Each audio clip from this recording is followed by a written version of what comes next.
actually been using. Oh, okay.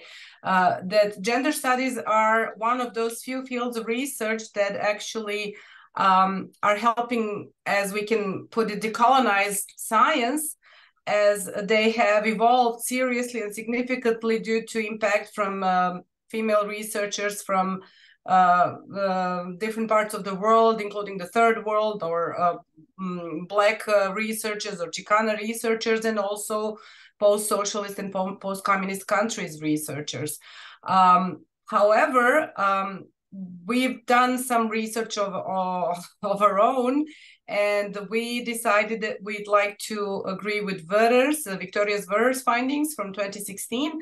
She actually did a thorough critical discourse analysis of a number of readers, introductory books, textbooks, encyclopedias, and international journals from the famous Web of Science list. And she actually found that there is still a lot of first worldism in gender studies. On one hand, that the hierarchic organization of knowledge construction is still very much present in the international academic arena, meaning that not all points of view and all theoretical models are receive the same attention and are approached in the same way. If there is some sort of international overlap, it's normally unidirectional, meaning going from the center, and that by center I mean Anglo-Saxon, mainly American academic world, towards the periphery. So we decided to stick with the title, with the term periphery in the title. We also would like to draw attention to the fact that in writings about post-socialist countries, some of our researchers, Marina Blagović was a very esteemed and dear colleague, they use the term semi-periphery, but I also do not like that term because it, as she says, it's related to increased poverty, increased social insecurity, decreased social protection and stability, institutional destruction, increased crime, etc., etc. And I really, maybe that could have been the case of the post-socialist countries in the 1990s, but now in 2023, I just don't feel that the term fits. So I'm sticking with the periphery for this presentation. And moving on, it's important to contextualize a bit our research. I would also, I'd like to apologize if my introduction is a bit too extensive, but I very strongly feel that not only the findings in my research and my case study, or Anna's and my case study, are important, but also just the theoretical orientation and the paradigm shift that we would like to introduce, I think merits our attention. So please bear with me. We do see Serbia as a cultural and economic periphery in many areas, also in gender studies, which in this particular area means that on one hand, global feminist discourses very often arrive late. They very often arrive distorted. But which is even more important, global discourse, Serbia cannot be understood from the perspective of gender politics, cannot be understood, described, or interpreted through the most traditionally accepted metaphor of waves, which has been used for Western feminisms. Because the Serbian context and the shift from a civil society to a communist and socialist country, and then a shift backwards towards a late capitalism bloomer, if you will, or a country in transition, actually make the Serbian context completely different. So this is just that passing. I will not delve into this, but I wanted to make sure that there are a lot of things that post-socialist countries and Serbia in this particular case, which may be used as a paradigm, differ from what we normally read in feminist literature.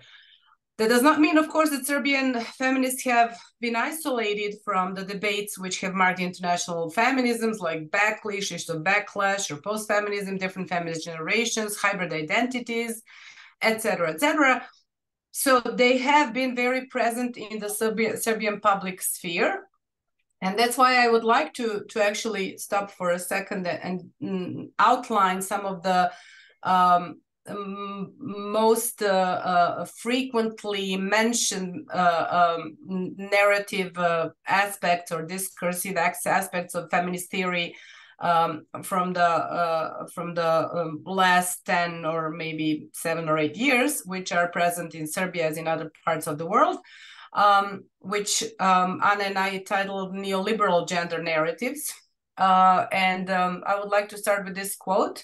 Across from the North and the South, gendered subjects appear to be successfully hailed by neoliberalism in the same ways, through discourses of self-care, self-help, individual entrepreneurship, and hyperconsumption, such that the neoliberal feminism appears aspirational and promissory to all, everywhere.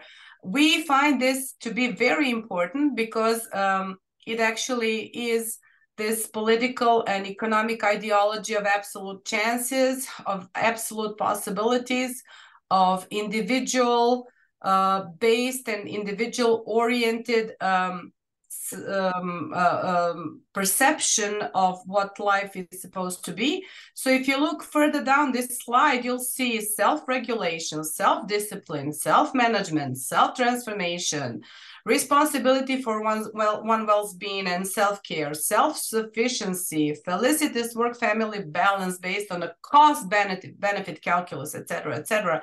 So basically, it appears that everything in neoliberal feminism of the Western kind is very self-centered, self-oriented. It is oriented towards female subject, as you will. But it does have a serious, or actually it's burdened with a number of connotations which we can apply towards the criticism of neoliberal capitalism, which of course I will not go into at this particular point. But the idea is that these narratives of neoliberal gender self-sufficiency have been present in the Serbian public sphere as well. On the other hand, in our cultural context, voices have been raised that in post-socialist countries, we should talk about something that is coined as cultural feminism in a capitalism by design context of political and economical transformation. And by cultural capitalism, researchers understand that in post-socialist countries, a lot of changes in feminist narratives and feminist discourses have been only cosmetical, that the practices are just superficially addressing the main issues and concerns that women may have in those societies, and that cultural feminism promotes the idea that women and men are essentially different, which often means that no serious action has been taken to change the women's position or to address the women's needs. So basically we have a status quo because we are different, so why should we actually start thinking about changing anything? And as Gazzi sees that this would be a part of a capitalism by design. It's like an imported model of capitalism imported from the West in the post-socialist countries, which should be creating the democratic institutions in the post-socialist and post-communist world. But in line with this cultural feminism, women in these debates and within these ideological models are often portrayed as losers under the new economic circumstances, private entrepreneurship, and different types of economic transformations and introductions of new models of doing business. They are often described as less adaptable to the market economy, less adaptable to change, and ill-equipped to weather the storms of economic transformation. So that's another way to actually sort of take out the post-socialist context from the general feminist narrative and describe it in a relatively regressive or even maybe negative way. And if you look at the state of state of the art in gender studies in Serbia, we do have a great corpus of literature in feminist studies, which I define here as mainstream gender research, in which a lot of emphasis is put on this idea that Serbia is stuck in the Oriental savagery, that it has never reached the concepts or adopted or developed or improved or implemented the concepts of the European modernity. So that's basically, in my opinion, also a very radical position presented by the researchers from Serbia proper and other post-socialist countries, especially from the countries from the ex-Yugoslavia, and that also has to do a lot with their perception of the relationship between feminism and the civil wars that went on during the 1990s. But basically what they're saying is that there is an attempt to essentialize gender identity politics in the post-socialist era, which is related to re-patriarchalization and re-traditionalization of both genders, which all leads to what they call the re-emergence of, and I quote Marina Blagović again here, of aggressive patriarchal ideologies at the semi-periphery, corresponding to the very real dependency on women's resources, both in private and in public, and that they are instrumental for keeping women in place. So this is a much more severe and much more in-depth criticism of the position of women in the post-socialist countries than the cultural feminism and capitalism by design provide. So in that sense, a lot has been written in this mainstream literature about the tradition and the culture in Serbian feminism, and they're often related to patriarchy, to Oriental savagery, as I said, in opposition to European modernity. They're often related to the right-wing political parties and the Orthodox Church. And as one of the authors who did a critical discourse analysis of the writings of the Serbian feminists claims, they offer a complete, and I quote, complete marginalization of those aspects of Serbian tradition that are based on rationalism and enlightenment, the liberal and universal value of openness towards the other, and all those elements of Serbian heritage that are complementary to the best aspects of the European tradition, meaning Serbian women, Serbian researchers, but also women at large, have not been able to understand that the Enlightenment has actually made it possible for them to improve their social status and their life conditions. And this is from Petkovsky 2016. Well, and this is where we start to take another path and to divert from these narratives that I've just outlined. Anna and I, in our research, understand tradition differently. And I can quote Giddens here from 2002. We shouldn't accept the Enlightenment and the idea that the world should rid itself of tradition altogether. Traditions are needed and will always persist because they give continuity and form to life.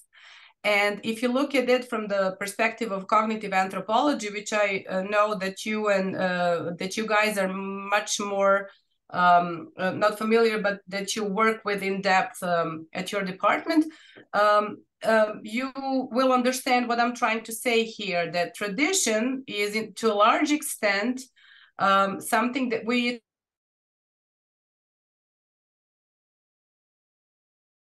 models and that we use to design our worldviews and our ideologies, which help us understand the world around us.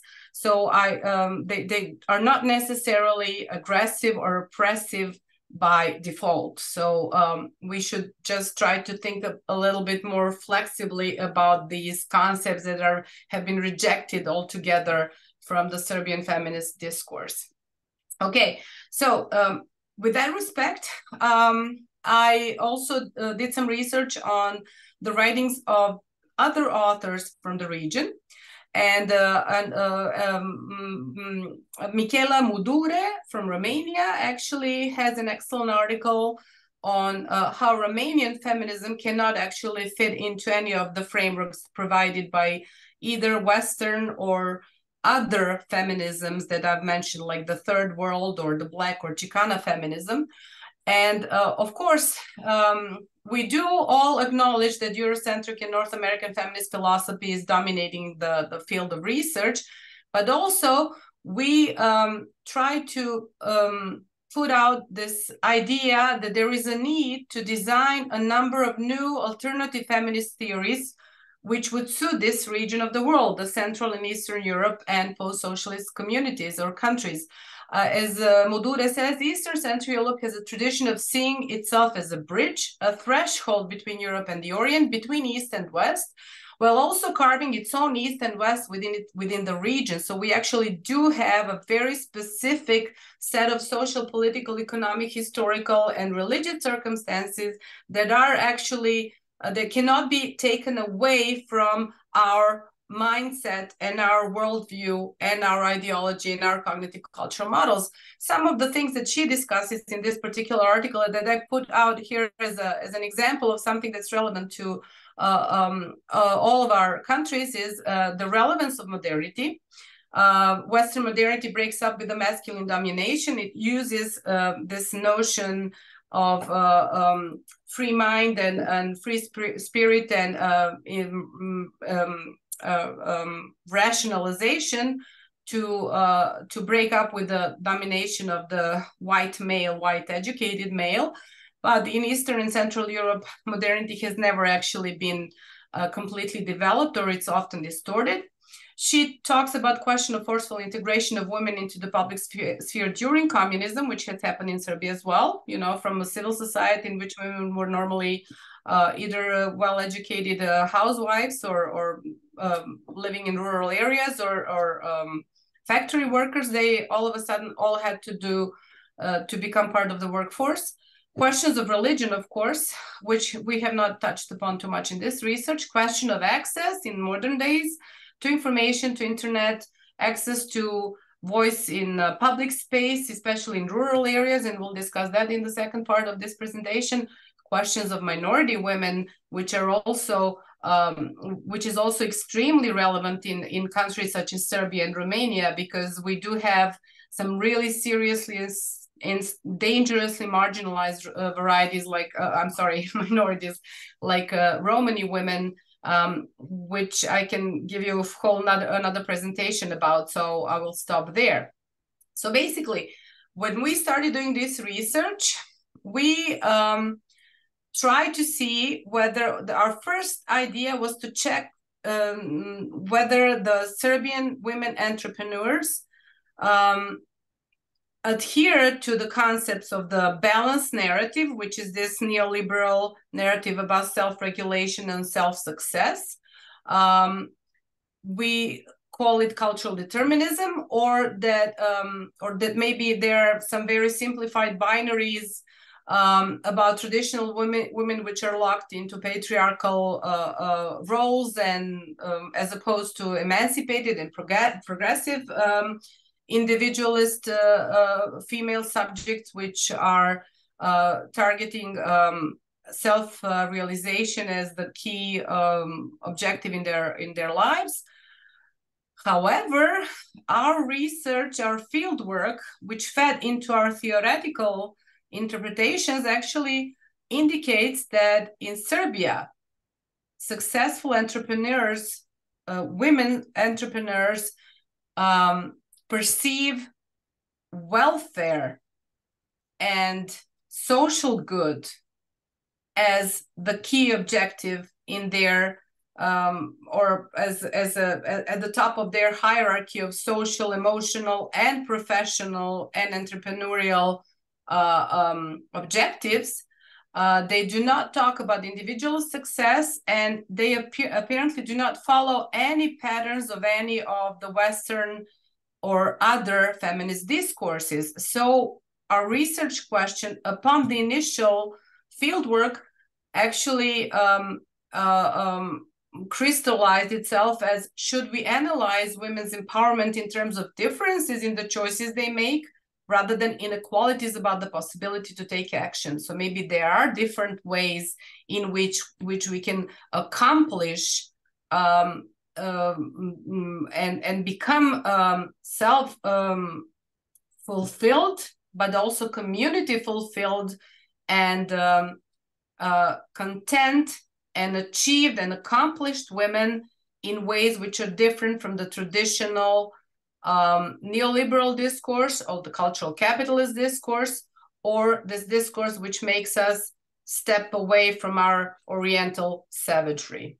Okay, so basically we just feel that there is a need to try to construct new theoretical approaches to post-socialist feminisms, that we need to seek new perspectives which will help us understand and interpret the ideological and identity related points of view of successful women in Serbia.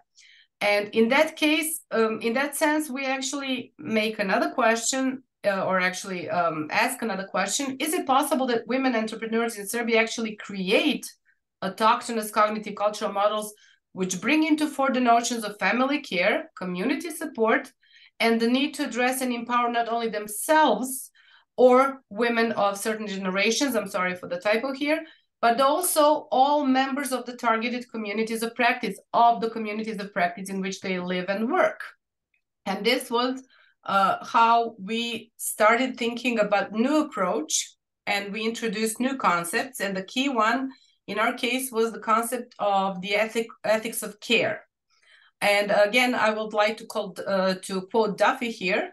Feminist scholars have written extensively about care as a process or practice that has a strong emotional dimension and is based on human connection and relationship. While these authors do not formulate care in precisely the same way, the common thread is that they discuss care as a unique practice, skill, or way of thinking with an emphasis on rationality, human relations, human well-being, and human interest in one another. Additional relevant terms appear, which show up in our paper: feminism of care, family values, family integrity, and social cohesion.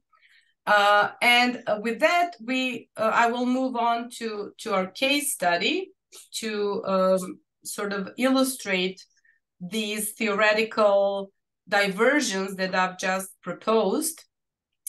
We used a very limited intrinsic, or actually we carried out a very limited intrinsic case study using the approach of grounded theory in qualitative research, meaning that we did not do our introduction or the theoretical framework before we carried out the interviews.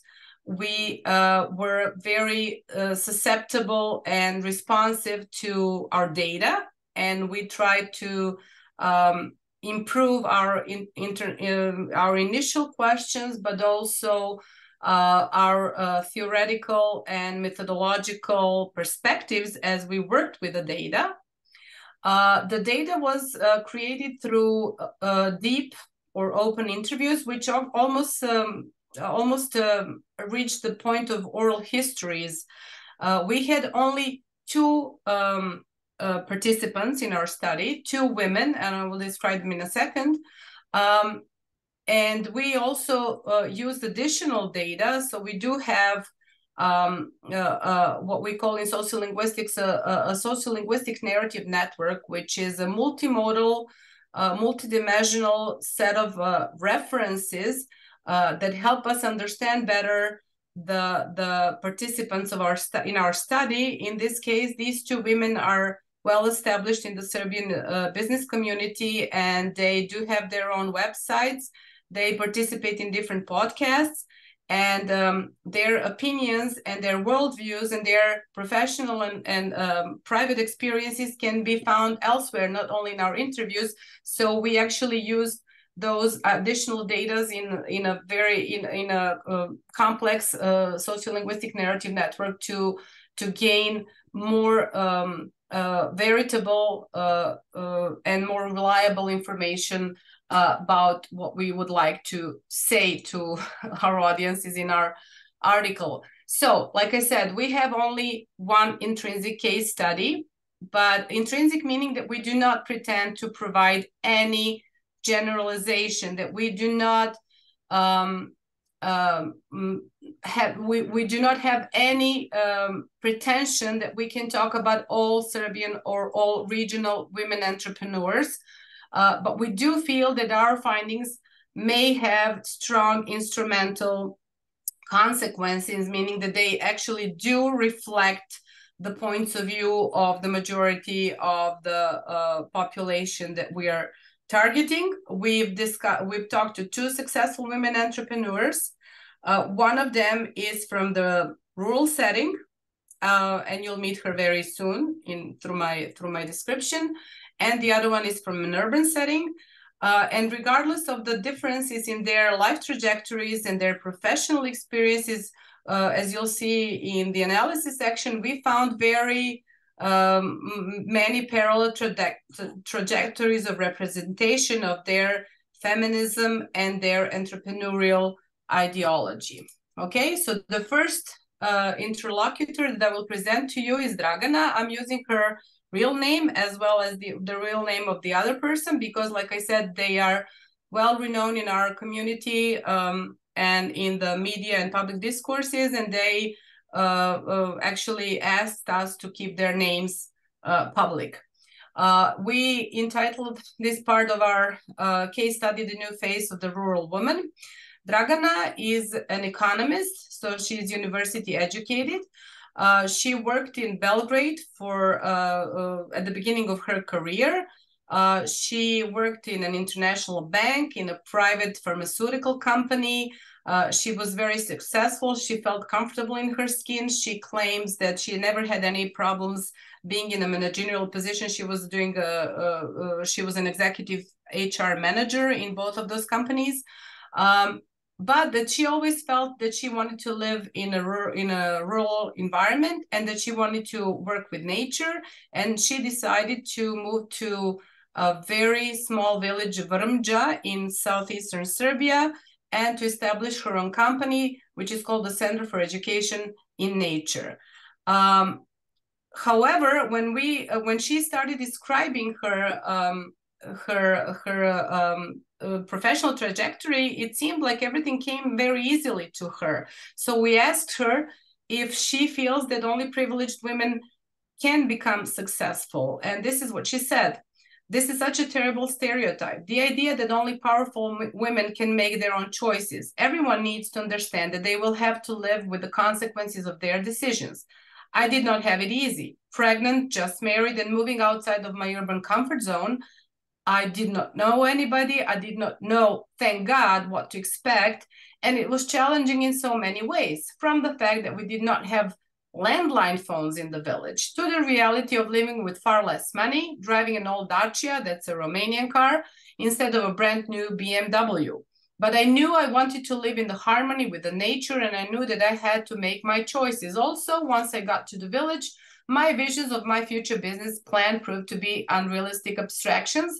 I had to adapt to the new way of life, the technological and social conditions that I walked into. This is only one of her answers. I'm sorry, I'm going backwards instead of forward. And I just wanted to mention another statement from the interview with Dragana about rural women and the community connection. She says it is bad to draw a woman outside of her natural family environment and burden her with guilt for either not working outside of the house or for not caring enough about her family if she does work outside. We need to learn from these women. We have to have deep respect for her. She creates something from nothing. In general terms, we need to remind ourselves that we are often ready to reject what we already have on behalf of something that comes from the outside, thus destroying our way of life. We need to understand that we cannot be like the Westerners who do not have such a close connection to their families, origins, and traditions. Enough with stereotypes about women. Every person is a star. We all have potential that we should develop. These are just two of the commentaries that I wanted to share with you. I mean, the interview is much longer, and parts of it also appear in the paper that will appear next year. But it is important to mention that Dragana actually created a rural hub, a women's rural hub in the village, that she actually engaged women in different types of productive entrepreneurial activities, and that now it has carried on to the next generation. So their daughters and their granddaughters and even grandsons are now interested in making their lives better through different types of entrepreneurial activities. So Dragana today is a very active coordinator of a different number of projects. She develops projects all the time. She's emphatic. She's ready to please, ready to sacrifice herself for the well-being of her loved ones. This is from a personal correspondence with Dragana, okay? So this is what she says about herself. She cares for others, strives to fulfill her dreams with support from her primary and secondary family. She's not very skilled in promoting her own qualities and needs support in that area, so she recognizes she is not perfect or completely self-sufficient. She dedicates herself to the well-being of the whole community. She needs support to be able to clearly define her goals. She is also frustrated because of the family dynamics of illnesses, hard work, poverty, limitations of movement, etc., etc. And finally, she is often negatively influenced by the cultural models of the past, but she does not care. She says that in her case, the women that she deals with very often frustrate her because she cannot actually influence them to take better care of their health. So that's her frustration. She still hasn't managed to help the women in the rural surroundings improve their approach to their own health. Okay, so moving to another our second interlocutor, it was Vesna. We call this part caring for the family through the family business. I have to be very quick because I see I'm running out of time. Vesna had her own company. She's an IT engineer. She was very successful in her work, but then her father was also an entrepreneur. He had his own company run by him and Vesna's brother. When Vesna's brother passed away, she had to take over. She did not have any choice. Basically, she was forced into the company by her family. But she says that she always knew that she has to be careful in making her choices. Here I chose one of her comments about marriage, where she says that she chose her husband precisely because he was not a typical male of his generation, that he never cared about his career, that he wanted to be a husband and a father and a son rather than a very successful businessman, that he always had his small business fixing electronic devices, but he never actually strived for anything more important. I'm running through these because I feel that I've spent too much of your time. She also talked a lot about her personal and professional hardships in relationship with her father and the taking over of the company. My father said that it would be easy, that he would teach me everything, but he did not have too much time for that. So I had to learn from other people in the office. It was uncomfortable for a long time. They expected these experienced colleagues having to accept me, their boss's daughter, as their superior, etc., etc. All in all, it was a very painful period. I had to protect my parents and help them recover from the tragic loss of their son and my brother. But I also had to learn about everything: management, logistics, administration, etc., etc.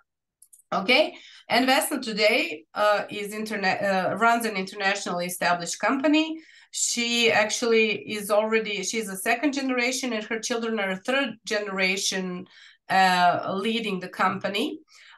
And in spite of her doubts and her frustrations, Vesna feels good about the choices she made and emphasizes the fact that she has always tried to make sure that the people around her, her family and her co-workers have been comfortable and provided with space for personal and professional growth.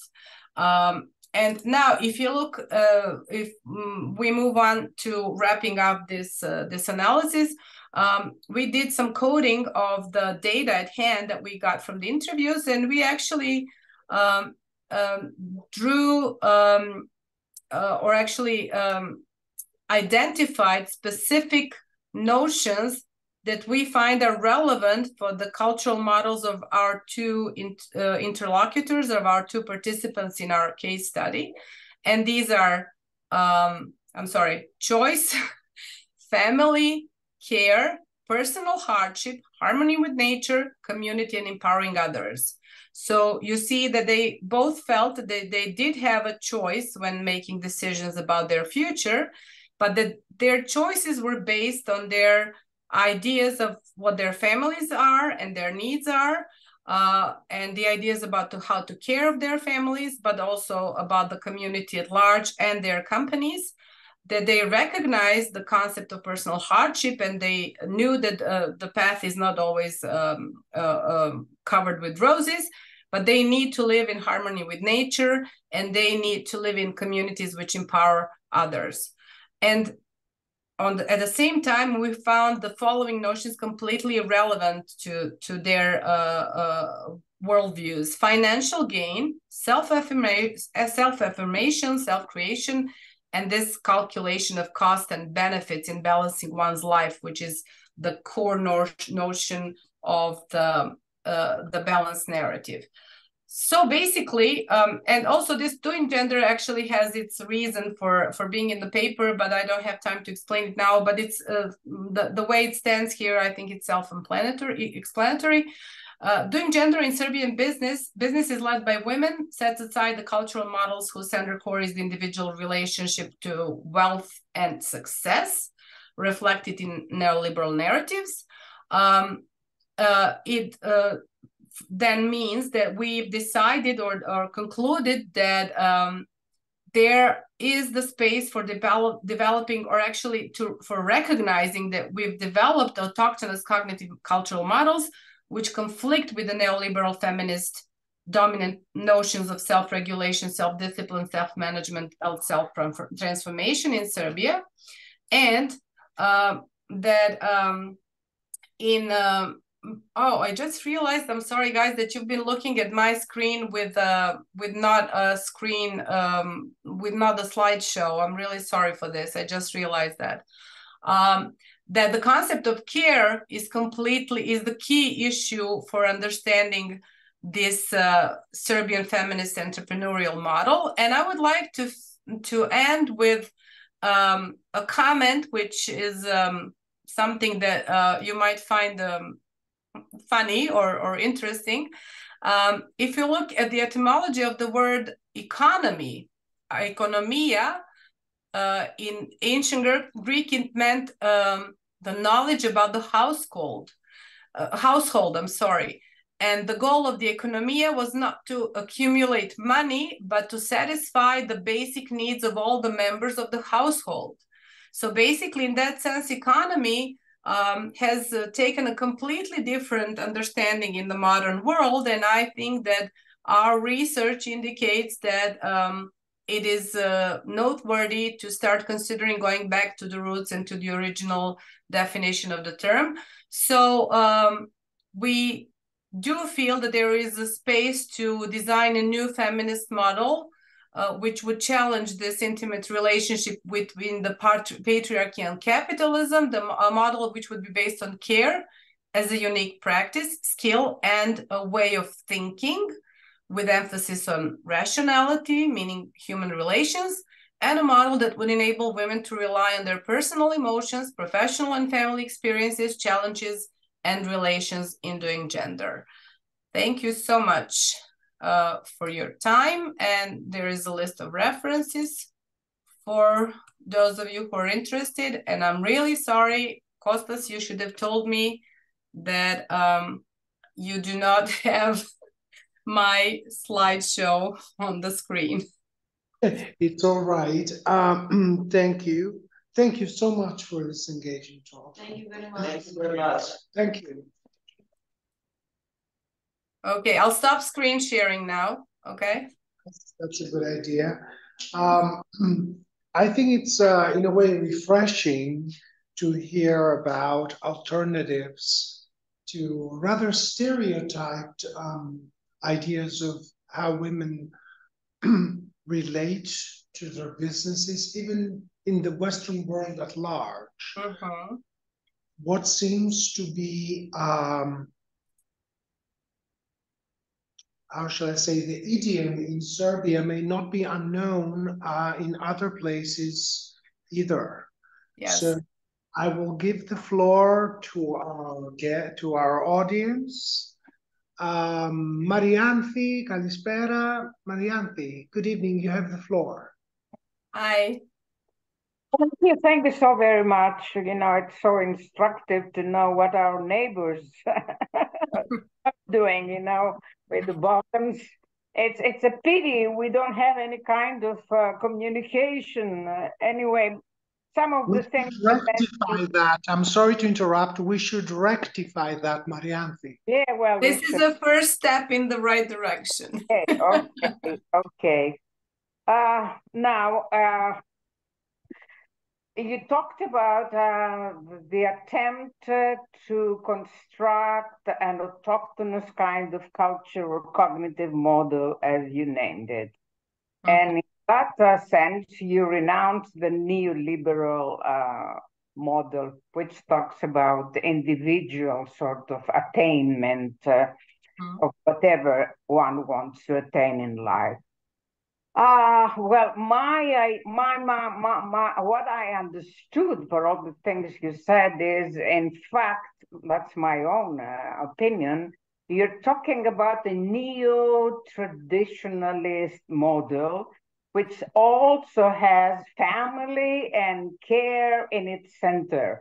What women have been doing all through the centuries, they've been doing this kind of thing, taking care of family, caring for others, and they might call it being in harmony with nature, a very romantic idea indeed. But the fact is, they still do the shit work they used to do through the centuries.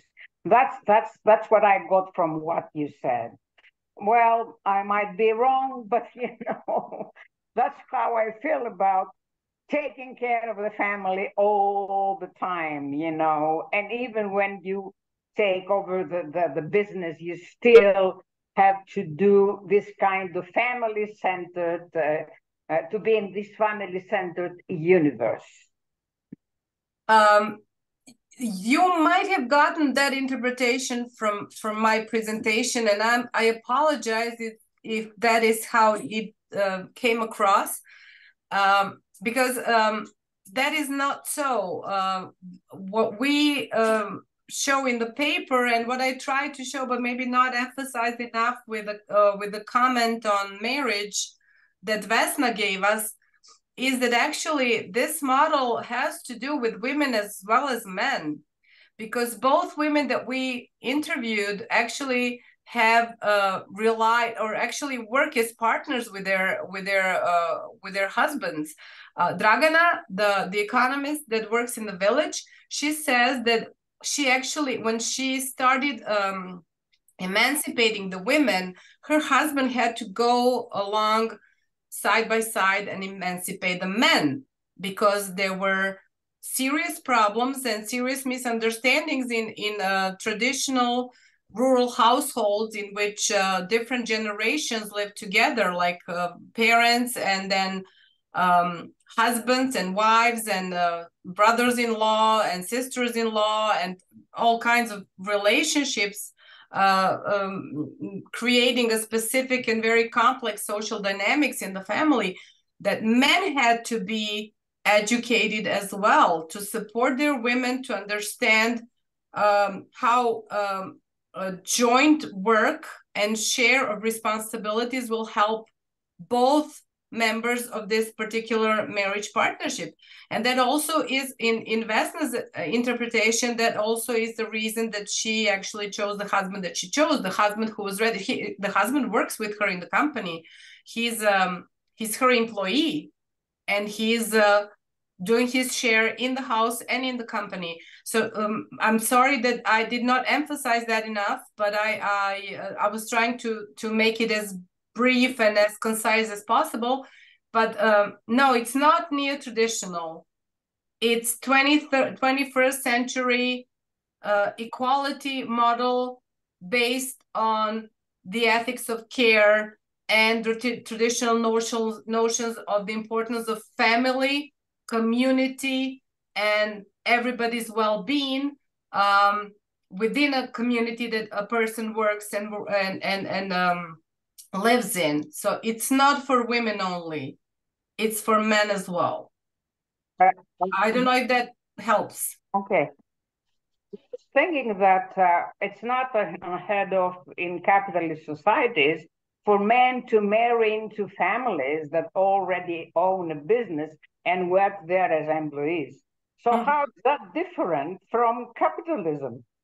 I mean, we even have a wording. I'm not talking about everyday practices. I'm talking about ideologies. I'm talking about, when I say neoliberal feminist discourses, I'm referring to these concepts that start with also both men and women. You can do it all. If you work hard enough, you will make it.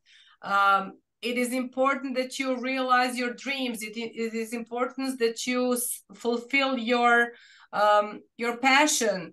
Well, that, in my opinion, is very individualistic point of view, which often neglects the fact that we are not living in social vacuums, that we are social beings who have to share our lives and have to take into considerations both emotions and social and economic needs of people around us. And the neoliberal, I'm not talking about traditional capitalism or the idea that women and men are equal in the public sphere and the business sphere. I'm talking about this like 20 years old idea, which is not present only in the gender studies, but in all areas of our life, which talks about individual chances as the only way to accomplish and to be happy in life. Okay, I totally agree with you. I mean, we're not at odds there. I was wondering, I hope I'm not taking up so much time, you know, if things were so bad during the communist, let's call it whatever you want to call it, era, women were given some kind of place in the public sphere. But they weren't so bad. They weren't so bad. That's why I said at the beginning that we do not talk about feminism in terms of wave metaphors. Yes, you did, and I know that. I know that. Yeah. But anyway, there was a step towards the right direction. Of course, it never really materialized fully because of all the things that happened. Yeah. But it seems that, I mean, what you said, there is this feeling that things were not good for women during that period, not good at all. Is that true? No, that's not true, of course, and that's what I was trying to portray. What I was saying about the feminist narratives from the region is that they portrayed as being completely tragical, which is not the case. I'm just saying that there have been steps forward made sooner in the socialist countries than in the West. Like the right to work outside of the house, the right for to have their children taken care of in public kindergartens, etc., etc. But that perspective was not a feminist perspective. That was perspective of total equality among all people.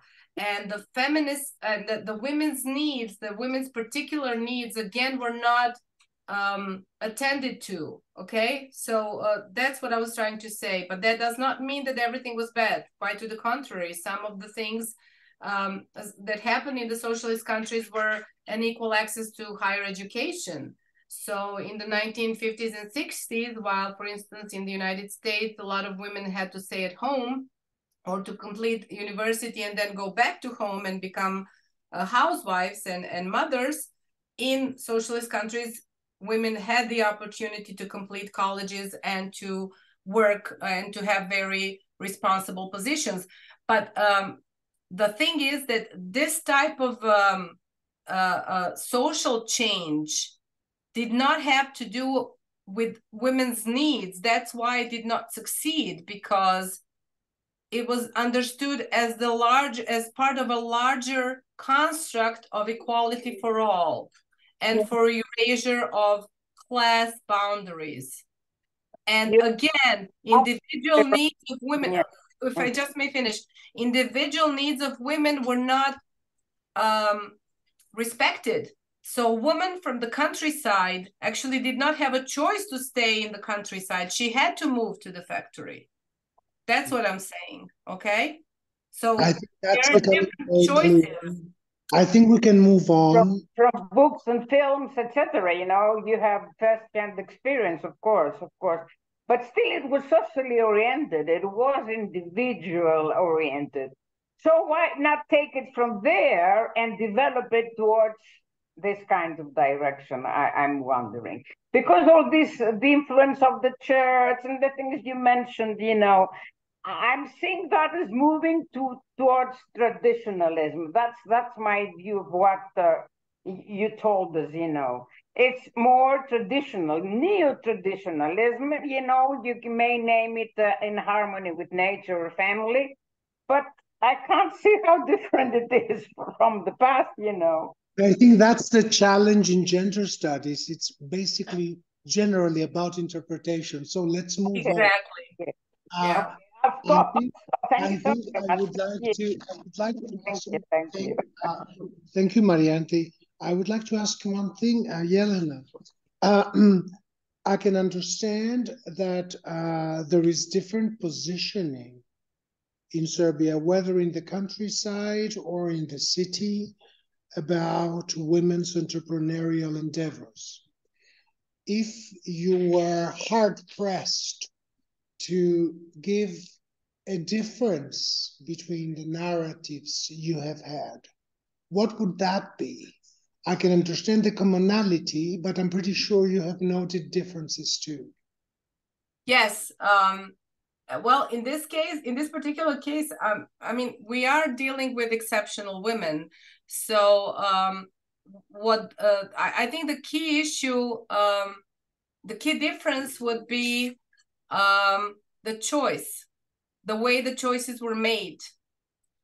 In the first case, a woman from the city decides to go to the village, and she actually is the impetus of the change.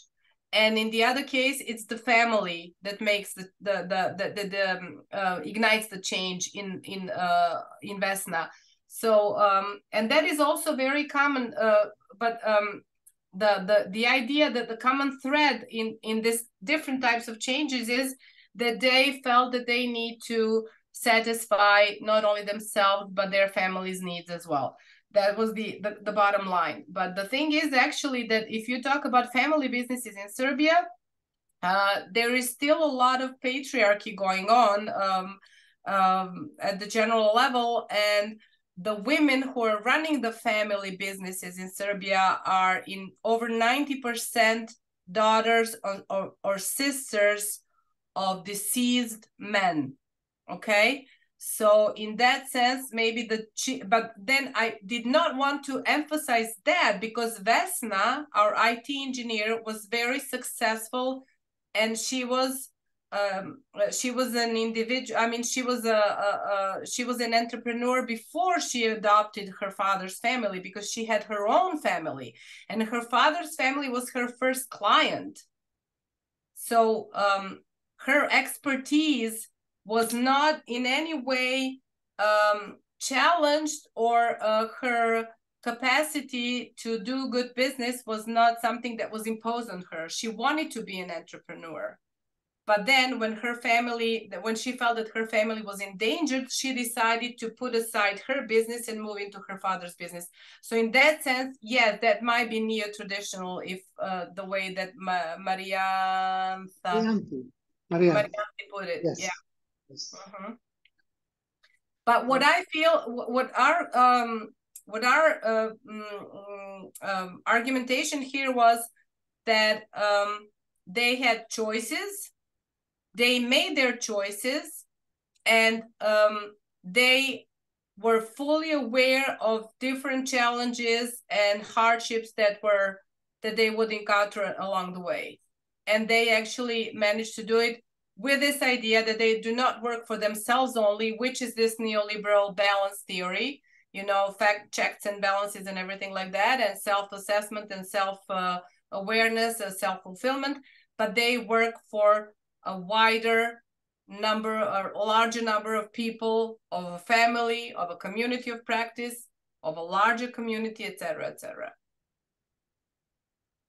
Great. Thank you, Jelena. There is Marianthi Yorgalidou, another Marianthi, has a question, and so does Isolda, who's joining us from Argentina, and I have to extend a very warm hello, Isolda.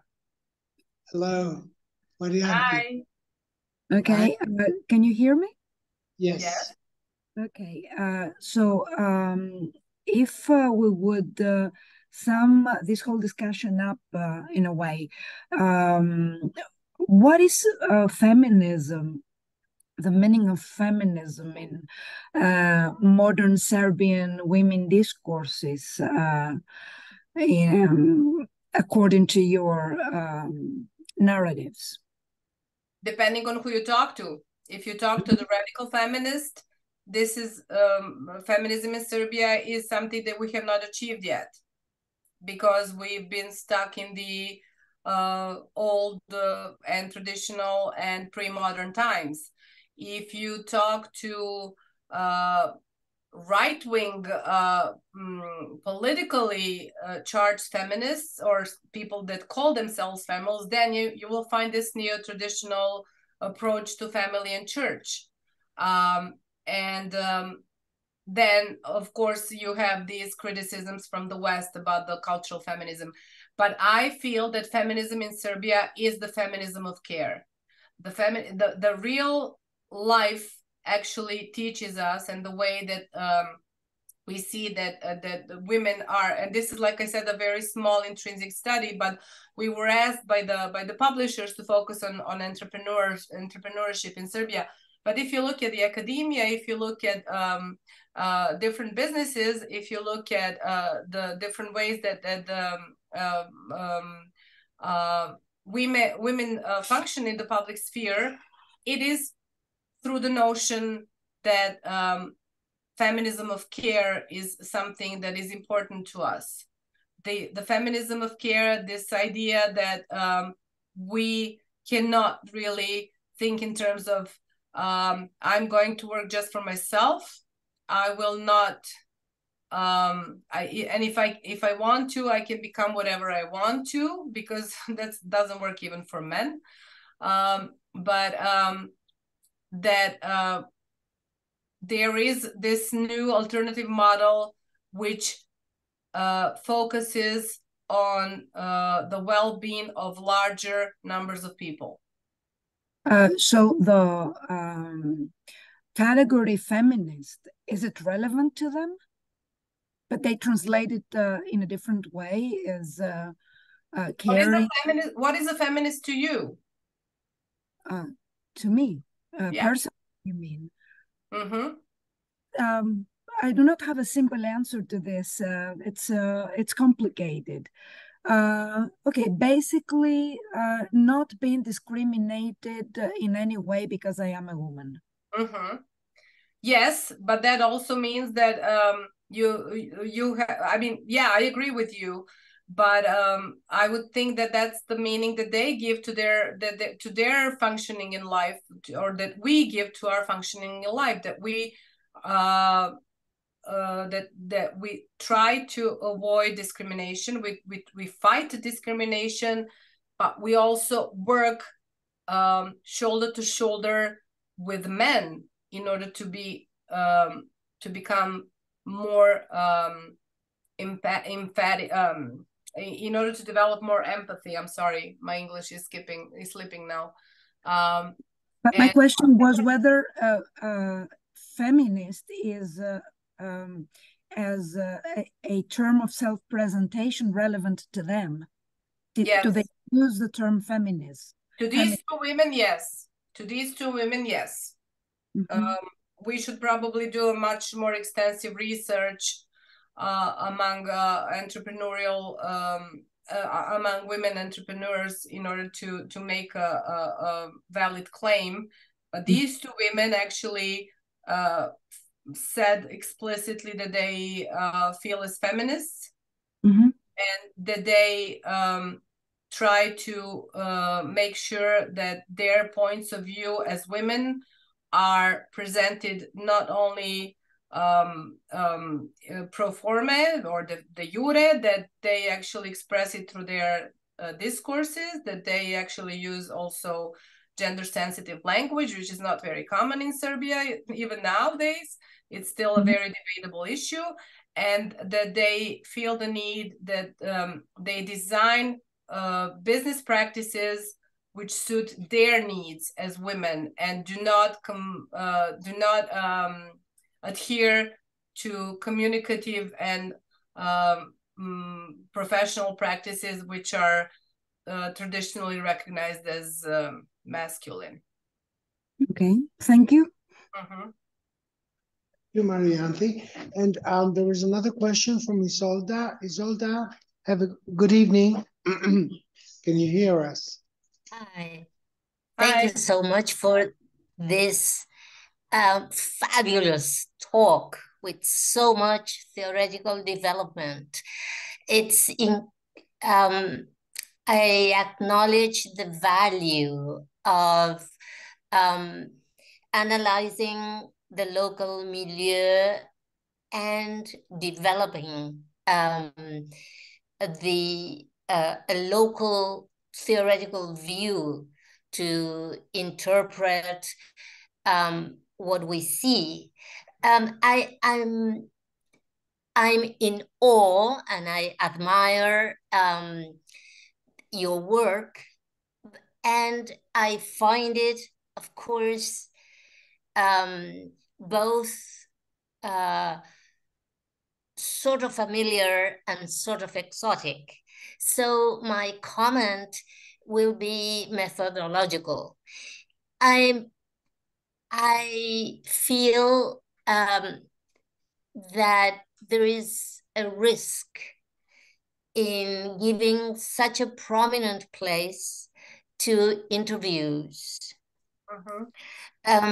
And there is another kind of risk in declaring your inscription in a grounded theory perspective. The former might be that your audience doesn't see all the rest of work you do in triangulating data, observing practices, observing actual choices, observing the public discourse and the statistics, the actual number of women in those high positions. And in interviews, subjects normally say that they don't regret the decisions they have taken. They normally say that they are satisfied with their lives, and they normally have a very good opinion of themselves and of their achievements. Therefore, it's only your own view of more factual data that can counterbalance that the voice of your subjects. And regarding grounded theory, the entire discussion after the talk has been so illuminating and so rich that I am reminded of the early slides when you showed your research question, that question can only come not from the data, but from your intuitions, your hunches, your familiarity with a context that is so broad and so valuable that I think it's a pity to pay homage to grounded theory so many decades later. Thank you. Thank you so much, Isolda. But I have to say that I have a positive bias towards grounding theory and qualitative research. And it actually did shape our research questions, because when we started doing research, we wanted to do the attitudes and beliefs and evaluation of the balanced narrative among the entrepreneurs, female entrepreneurs in Serbia. That was our initial research question. And then when we started doing, when we did the first interview, we said, no, let's do this all over again, because the interview gave us so much information and so much input about this ethics of care. We did not even include that in the first proposal of the paper. So yes, we of course, I mean, when you do qualitative research, you have to be interpretative. You have to have your own hunches. You have to be subjective as well. I mean, there's no objectivity per se in terms of defining scientific truth, but we are not actually, like I said, seeking to find general, universal truth in what we're doing. We're just trying to show that in these particular cases and in this particular socio-political and economic context that we define as Serbia nowadays, these are relevant questions to be asked. But the questions actually did come from our cyclical analysis of the literature and the data and the comparison of the interviews.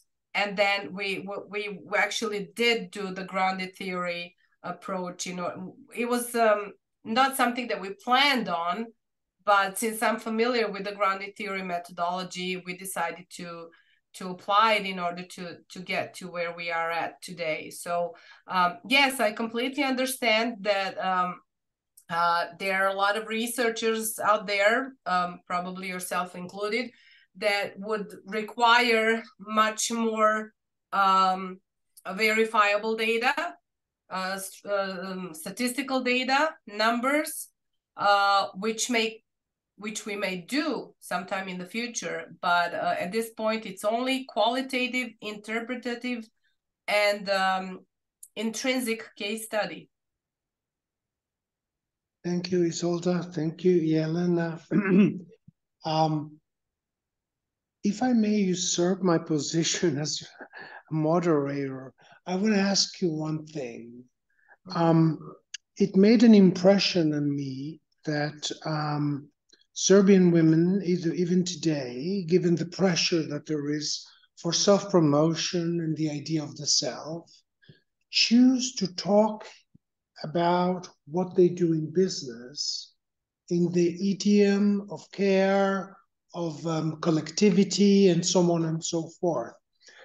To me, that strikes me as very interesting, because I have been telling my students and my colleagues that I've had it with gender studies to the extent that they talk about sexual and gendered self-representation. It's the one thing that I believe has stalled the field. It drives us to a dead end. How do you see what I'm saying now in connection to what your subjects are telling you about themselves from a business perspective? Well, what I can tell you is, again, interpretation of what I found in the interviews, and that is that they do not function as women used to in Serbia, at least 10 or 15 years ago, starting a story about their lives or about their successes with, I am not a feminist, but So they absolutely recognize that they have a distinct position and a distinct role in a society, which is something that they have strived to achieve, and that they're fully aware of the fact that being women, that was not as easy as it would have been for men. But in both of their discourses, that fact does not mean that they do not want to cooperate with men. In both cases, they actually showed through their family relations with husbands and fathers and sons that they see men as their partners, and that they also feel that men should become feminists in a sense, like Chimamanda Ngozi Adichie says, we should all be feminists. So they also teach their children, because for instance, Vesna's children, she has a son and a daughter, they work with her, and she actually makes sure that they are aware of their specific sociocultural and identity issues related to their gender, but also that they are fully grounded into what their family is and fully understand the notion of the network. Okay, so they are absolutely aware of their, if you will, biological and social identity, but they do not the word in Serbian is coming to me. They do not raise an issue. Problematize, yes. They do not problematize it in a way that you would expect somebody who is born and raised in a different environment and taught neoliberal feminist values would do. Thank you. That's fair enough. Thank you so very much for this really engaging talk and for answering our questions. It was. I hope I answered them. You did. Okay. You did your best. Yes. Our questions reveal our inner concerns. So I guess that answers can only do them justice to the extent of addressing them.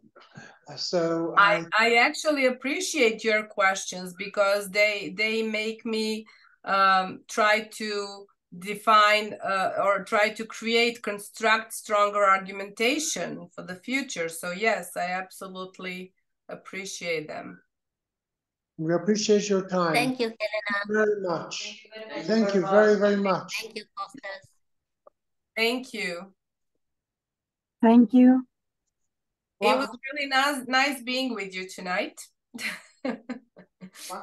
Vidimo se u Beogradu u februaru. Vidimo se u Beogradu. Ćao svima. Bye bye.